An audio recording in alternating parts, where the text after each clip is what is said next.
Hotels and Resorts. The history of Marriott began in 1927 when Newlands J. Williard and Alice S. Marriott, along with business partner Hugh Colton, opened the first A&W root beer franchise in Washington, D.C.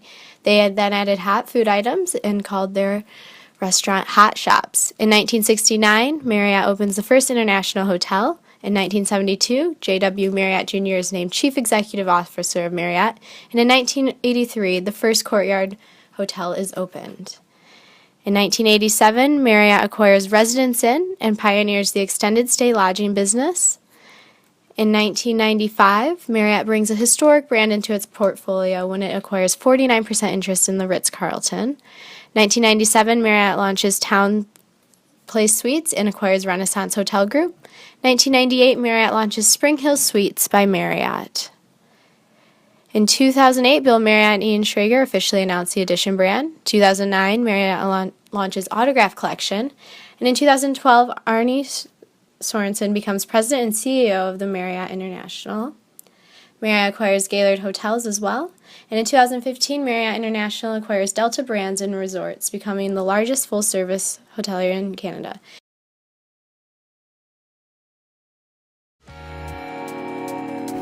Tourism is booming around the world, a $1 trillion industry annually and growing. The competition for those dollars is fierce, and Marriott Hotels is right in the thick of it.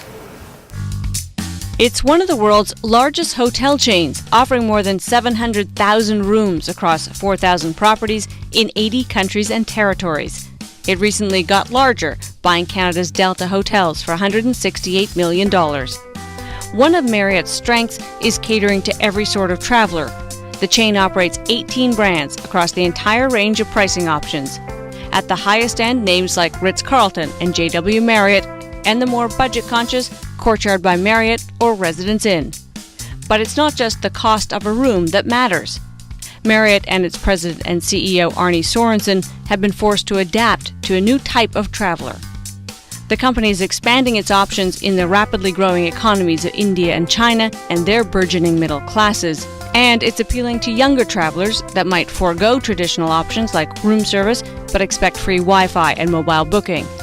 And it all comes against the backdrop of competition from the likes of Hilton and Intercontinental, making the fight for a larger piece of the tourism pie all the more difficult. Marriott's global influence as well as their business structure plays a role in the way they operate. They manage 28% of their hotels and then they franchise the rest. However, in terms of revenue, it comes down to 56% of revenue is collected from hotels, whereas franchise it's 44%. 36 million guests stay at a Marriott per night, showing their large place in the market share of hospitality industry. Marriott Rewards members account for over half of all room nights in our hotels, generating revenue across the portfolio. Marriott Rewards members not only stay at our hotels and resorts around the world, they influence others to do the same. And that gives us an opportunity for more members.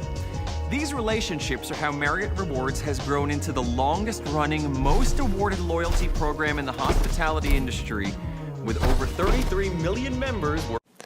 Marriott is also known for their advantages with the mobile check-in as well as mobile services to help guests have a more convenient stay.